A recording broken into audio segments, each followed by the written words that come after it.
Thank you for tuning into episode 2 of Raising the Curtain, a Bloomington Normal Theater podcast with Ashley Ray Lynn. On today's episode, we will be interviewing Lori Adams. Hello, everyone. I am here today with Lori Adams, the director of this year's Holiday Spectacular. How are you, Lori? I'm fine, thank you, Ashley. Good. So first of all, can you tell me a little bit about your background as an individual, how you got involved in theater, your upbringing? I know you were a really big actor for a long time. Yeah, I grew up in Nebraska in a small farming community, small town. And I don't know, the bug bit me like it does so many other people. And I think I knew very young that I wanted to be an actor in the theater. I liked to sing, I liked to do all those things. And so when I went to undergraduate college, I decided to be a theater major. And so I did that. I also got a degree in teaching. So I did teach junior high and high school for 1 year. But then I knew that that really wasn't where my focus was, although I do enjoy teaching. So by that time, I was married to my husband, John Stark, who is himself a theater person. Yes. And you've probably talked to him. And he and I decided, well, let's go back to grad school. Because then that way we'll get more training, because, it was, early 80s, and it sounded like a good thing to do. And it was a good thing to do. So we went to the University of Nebraska-Lincoln and got our MFAs at the same time. And that was great because I had an assistantship that I got to teach, with another thing I can do. And the first 6 years, or the first 3 years after we left grad school, John had a job at Illinois Wesleyan University, so we lived in this very town. Yeah, he mentioned that. Yeah, it's so interesting. And so we were here for a few years, and then he got a job at Arizona State, so we moved to Arizona. All the while, I'm kind of following along, but it was in Arizona that I spent most of that time there being an actor, while my other job was teaching. I taught at community colleges at Arizona State, but I was never full-time or anything. So I was an actor then. They had a thing at Arizona State University that they really liked to use their faculty in the shows. So I got to work with so many fascinating people, the other faculty at Arizona State, plus some students and stuff like that. So that was fun. When we decided to move back to Central Illinois, I actually went back to teaching at Wesleyan, and John came here to ISU. But by that time, I knew I was a director. I think I knew that even as an undergrad. One of my teachers said, "Hey, yeah, I can understand why you want to be an actor, but you're also a director." Yeah. that Yeah, feeling. I totally get that. Yeah, when someone says, you've got a great eye for it. I just did. I remember even when I was student teaching for my education degree, they were doing a production of West Side Story, and I coached the actors, and it just comes as second nature to me. I love coaching. Yeah, it's wonderful. It's very fun.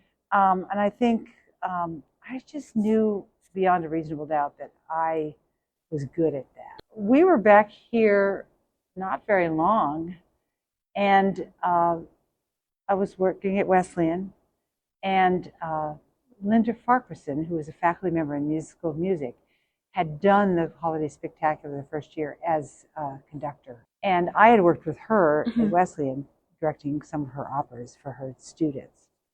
And so when the second year rolled around, I don't know whether they were looking for a director or not, but she suggested that I do it. It was because of her that I got to know these people. That's when I met Nancy Steele Brokaw and Marcia, of course. And I just was with it forever, decades now. I've always been a person who finds it very important and cherishes being a part of a community. Coming from a small town, my dad was very active in our community where I grew up. And I always knew that I wanted to know people, right? I don't want to just know theater people. And so it was such a perfect entry into getting to know so many townspeople, many of them, most of them, not professional, none of them hardly performers at all. They worked at State Farm. They were teachers. They were doctors. They Mm-hmm. were, people that just worked at all different kinds of jobs, and they would come and they would audition for this big extravaganza. All these children over the years Yes. that hundreds, dozens, and hundreds of children that I've known through the years that were in the show. But what a beautiful way to give back to a community. I want to say, so I think I was 7 when the very first Holiday Spectacular came out, and I remember going to see it with my grandma. And I had on this red satin dress, and that was one of my very first experiences seeing live theater. Uh-huh. Um, Uh-huh. I got into theater because of Dick Van Dyke and Julie Andrews and Mary Poppins, but I Yeah. had never really seen an onstage production. And I genuinely believe that Holiday Spec, I don't remember what year, if it was the first year or not, was kind of what drew me to the actual element of live performance. And I haven't seen it in the last few years, and I really wish You'll have to come I see had. it this year. I'm planning on it. Marcia was bugging me when I was interviewing her Yeah. about it. Yeah. So I know you said that we have a lot of community involvement. Most of them, this might be the only theatrical thing that they do. What would you say your average cast size is, maybe in the very beginning, pre-COVID, post-COVID? There were years. There were years back when I know I had my kids were like in high school, so that would have Mm-hmm. been in the early 2000s or the first decade of the 2000s. Oh my gosh, there were 80 kids and 150 adults, and it just it just attracted so many people. Um, COVID was rough on it, so the last couple years have been smaller, and of course we had all the COVID rules and stuff. This year, I wonder how many's in it this year. It's much smaller than it used to be, but it's growing Mm-hmm. again. It's coming back. Um, so yeah, it was always just such a challenge casting it because there were so many people. But we've made so many. We streamlined it in some ways to make it work better. I mean, we did it in different venues. We did it at the BCPA, then we did it at the Bone Center for a Mm-hmm. number of years, and then we went back to there. And we used to have the sets. John Stark has designed almost all of it, but there were big set pieces would roll on, and we'd roll on. And that was okay, but it took a huge crew. And we used to have a live orchestra, Mm-hmm. which was its own challenge. It Yeah, was absolutely. lovely for a community show Yeah, like that. it's very difficult. And so a few years ago, John came up with this idea, and Nancy writing the scripts, that we would have these side stages. So the proscenium arch, but then there's on house or stage right or house left, there's a side stage that juts out. And then also on the other side, there's a side stage that juts out, and it can be accessed through a staircase that comes from the side underneath the balconies. And so that now is a place Mm-hmm. that is written for every year. This year it's like a wine and coffee bar, the living room, guest room sort of place of this main character that Kristen Monson is playing. So there's, she's kind of rich. So the beauty of that is that the drops going up and down, and the curtains coming in and out. That doesn't have to happen because there's scene changes. We can load people up on there. The scene is going on down here or down here, and then Gives you a lot of playing space. Yeah, it gives you a lot of playing space. Yeah. You're absolutely right, and it also gives you that mobility, and it runs so much smoother. And I think it's really fun because John can really spend a lot of time along with who's ever doing, making those kind of little rich little places to visit. Yeah, so that was a change. Is there anything within each production, maybe over the years, that stays consistent with each script that Nancy writes, or any songs that we know we can expect to hear every year, anything like that? It's funny, Marcia Basolo and Kathy Holbrook, who's the jack of all trades and kind of production manager person. They have the list of every song that we've done and what year we did it and who did it, And so I would say that there's an opening number that tends to, we do it 2 or 3 years in a row.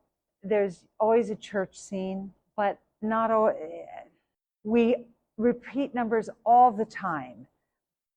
And there's the Wooden Soldiers number. So that wasn't in the pandemic productions, but it's back again this year.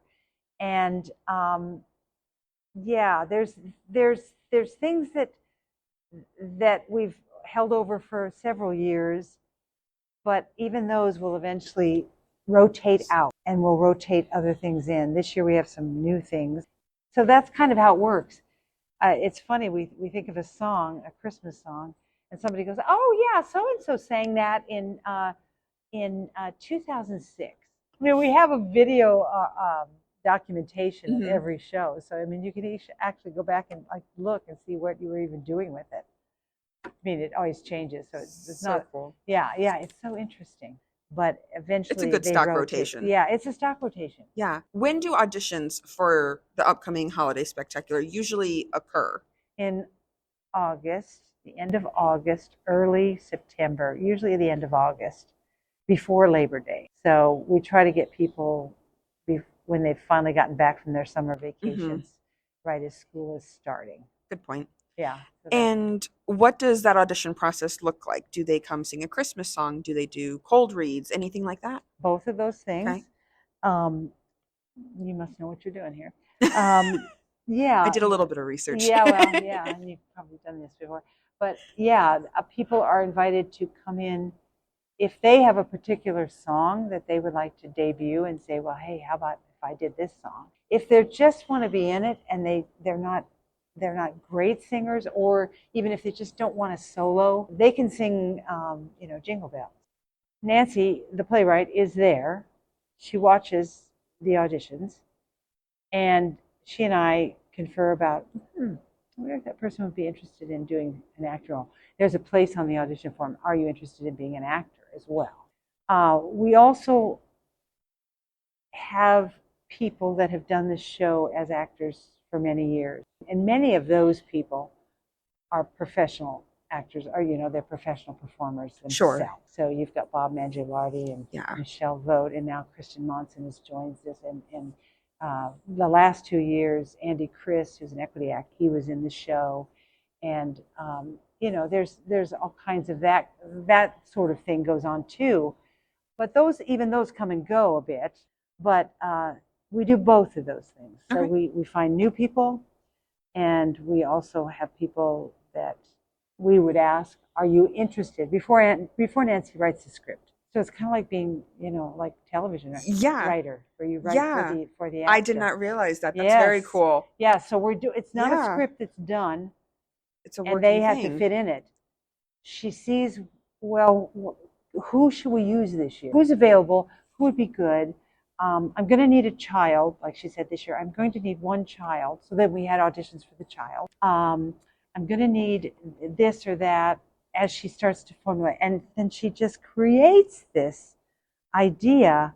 It's quite a fascinating procedure. It's like I should take it to a theater conference and present it and say, does anybody else do this? I doubt it.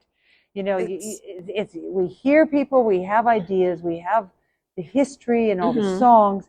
And then once Nancy comes up with a script, then she starts to plug in what songs might work from what we've heard at the auditions, from what we've done in the past. I mean, we just on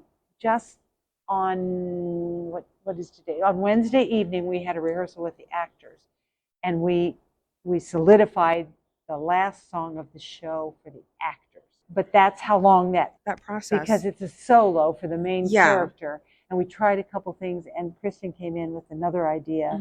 Other people have had ideas. And so that's how process-oriented it is. And so that's how it comes together. It's very fascinating. It is very fascinating. I really need to talk to Nancy, because you're my fourth. Yes. You're my fourth interview. Second for Holiday Spec, and everyone has mentioned Nancy in every single interview. I just want to get inside her brain. Well, she is a master.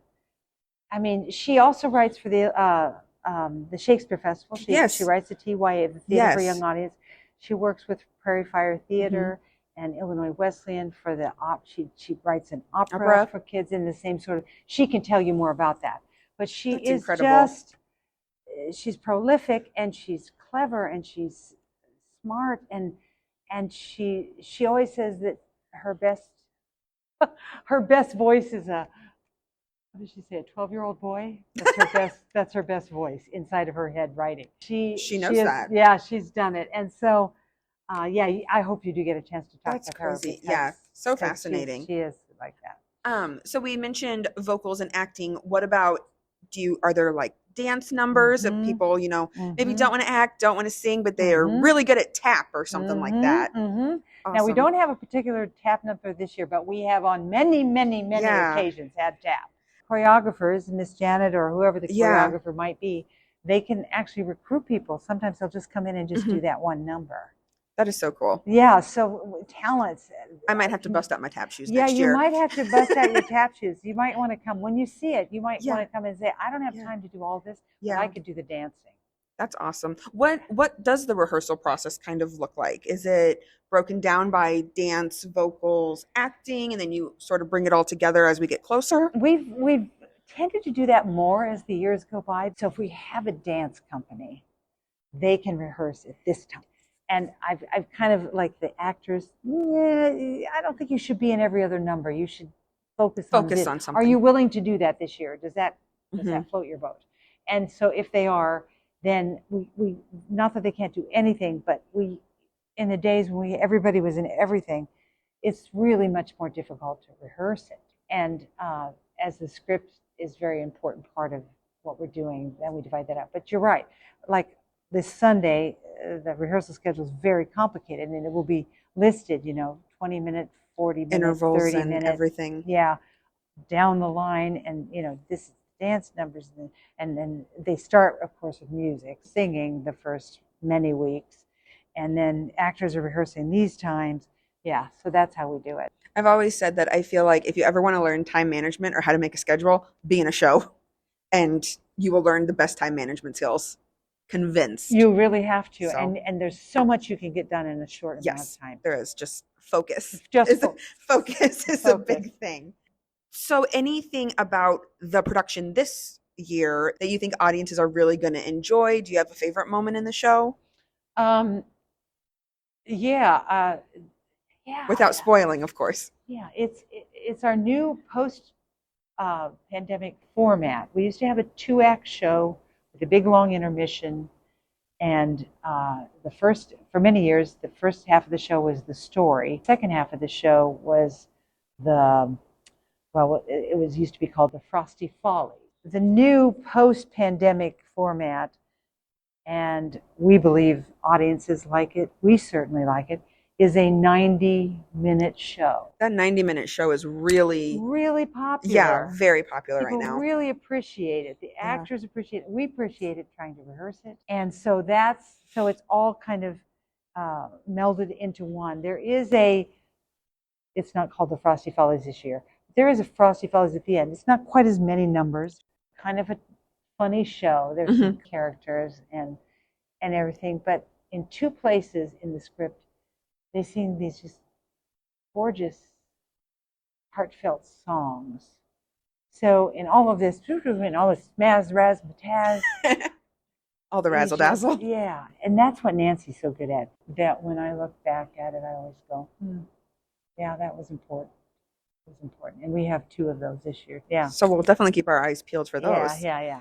So kind of along that same line, is there over the years that you've done this, a particular one that stands out for you, whether it be the show in general, a particular number? Well, this would be a personal one because for 2 years, when my son Nathan Adams Stark, and his best friend Fletcher Bone were in high school, Nancy wrote a show when they were juniors and seniors. We did it 2 years in a row, different script. They were 2 high school boys that had an assignment from their English teacher to write a Christmas story. They're sitting there thinking, and they're thinking, it was so funny. This comes in with Nancy talking about knowing how to write for young boys. But anyway, they're like, yeah, and then ghosts could show up. And so while they're writing the story, it's Mhm. happening on the stage, and she just doing one of them. They were doing every one of Every them, Christmas every story. one of them, and even I remember Mary Poppins even showed up. I mean, She came down. that's a whole on full circle for me. I just said I do this because of Mary Poppins. Oh my gosh. So that was one those years, and some That's of it, so of fun. course, I'm very fond of because I got to be there with my son all the time. Oh, sure. But it was also just so fun to have those talented young guys doing That's too that, funny. and they were so funny. And it was all I want for Christmas is you. We had a young girl and a chorus of teenagers singing it, and they leapt onto the stage from their bedroom and joined in. And of course, the girls are going, oh, swooning and having a good Conrad Birdie moment yes, there. Yes, a Conrad Birdie moment, Oh my exactly. Gosh. It's interesting because this wonderful gentleman, Peter Schultz, who was a professor at ISU in music, and his wife, Joan. Peter passed away this past week, and he and his wife were in the Holiday Spectacular several times. Beautiful singers. So all of us have been like putting on Facebook, do you remember the Christmas waltz? And that's when Joan and Peter waltzed. And they sang to each other. And they were so refined and elegant. So pristine. Yes, and their costumes, Marcia just put beautiful gowns on. And he was such a gentleman. And so I've been thinking about the shows that the two of them have done. So I'm going to kind of step away from Holiday Spectacular for just a second. You also direct the 4th of July show, Celebrate America. Is that correct? Oh, yeah. Since the beginning of that. Yeah, I do that one too. So obviously I would love to talk to you again when that comes up, but would you mind giving just a little snippet of like what that's about, how people can get involved with that, since obviously auditions haven't happened yet? Yeah, they'll happen probably April. I think they happen April to May. It's a precious little show because it doesn't take near as much work as the Holiday Spectacular. It's outside at Miller Park, and so it's Nancy again writes the script. It changes every year. Sometimes it's narrative, sometimes there's characters, and instead of Christmas songs, there's songs about America, and always a dose of what America means and what democracy means and how important it is that we hold on to it. And we need that right now too. We really need it now. And I admire my friend Nancy so much, how she weaves all these important things in at just the right time when they're needed. Yeah, so we do. We it's a grand old flag and all that stuff. There's choreography. That one we do a lot of chorus numbers. We repeat a lot of chorus numbers in that one. It's like people come there to see that grand old flag medley, and they come out and we do the walking around and all this stuff.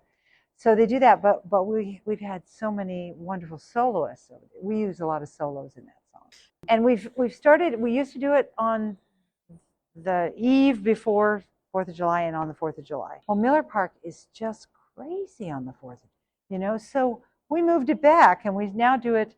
This year we did it 1st and 2nd or 3rd or something like that. Anyway, that's when the people really they're in the spirit of the 4th of July, but they can bring their lawn chairs. There's not a problem with parking. Yeah, and it's probably a good relaxation for them before all the parades and the barbecues and all of that craziness goes on. So it's a good kind of intro. I thought that was a great thing to do. We always try to do it earlier, but the 4th of July became so crazy.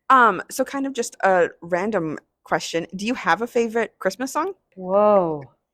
Or I guess I could say favorite holiday song. I have a memory. So I think this is my favorite Christmas song. Okay.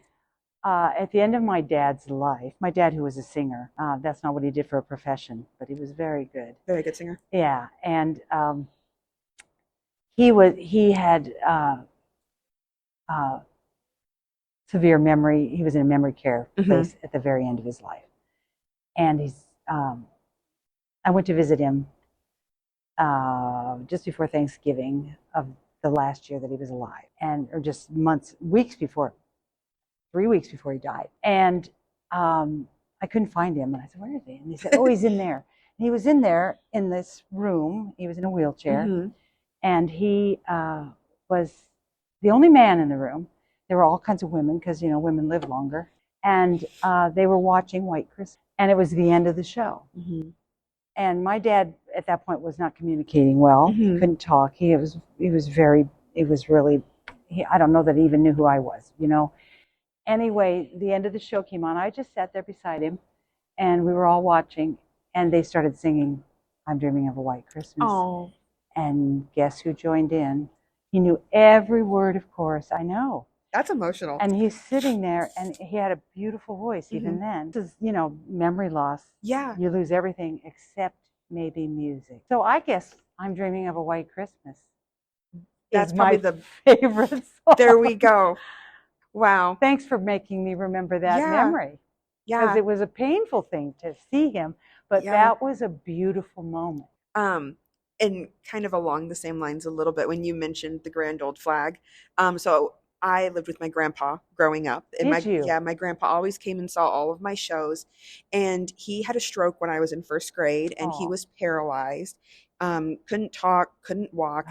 But I remember, I'm going to start crying even harder now, is I would always, and I was probably in maybe like third grade when I did this or something, and I would always take his cane, and he had like a newsboy cap that he would always do, and I came up with my own choreography, and I would do your grand old flag, and you saying that and then telling your story. This is why I do theater. It's so, I don't know, it's so encompassing. There you go. Yeah. Isn't that? And those are very similar stories. That was, it was a good time. And to be able to reflect on that, I think is really awesome. And I'm glad I was able to help you come up with a favorite Christmas song. Yeah. That's so cool. Yeah, I can see that just like it was yesterday now. So, I mean, to end on that note, real quick, how can we get tickets for this year's Holiday Spectacular? Oh, gosh, I'm not the best one to ask, but I know it's BCPA box office. Go on. I mean, we're one of the shows in their season. Yeah, I do plan on linking BCPA's website as well as Holiday Specs in the description of the podcast. That way we can be directed and find those. And it's December 1st, 2nd, and 3rd. That was my next question, December 1st, 2nd. So it's coming up. It's so soon. I do appreciate you meeting with me. Anything else you'd like to add before we wrap it up? No, I think you're a really good interviewer. I feel really comfortable, and I know I've known you through ISU here, but this is really nice. Well, thank you so much. I really appreciate it. I am hoping to have this posted before Holiday Spec opens, so maybe we can promote it and get a couple of ticket sales going for you. Great. That'd be great. And then we will definitely make sure to get together again before Celebrate America auditions happen, so we can make sure we get as many people from the community involved with that. Great. So awesome. Thanks so much, Lori. Thank you. Thank you, Ashley. That was Lori Adams, Director of Holiday Spectacular. This is how you can get tickets. Go to artsblooming.org. Or you can go to Ticketmaster.com or by using the Ticketmaster app.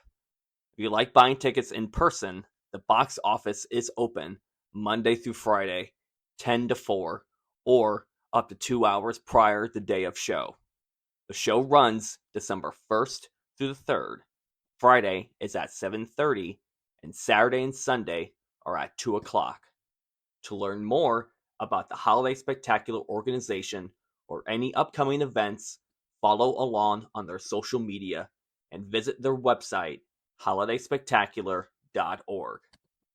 Next episode will air on Sunday, November 26th, with the president and historian of Community Players Theater, Bruce Parrish. Thank you for listening to Raising the Curtain with Ashley Raylin. And as always, support live local theater.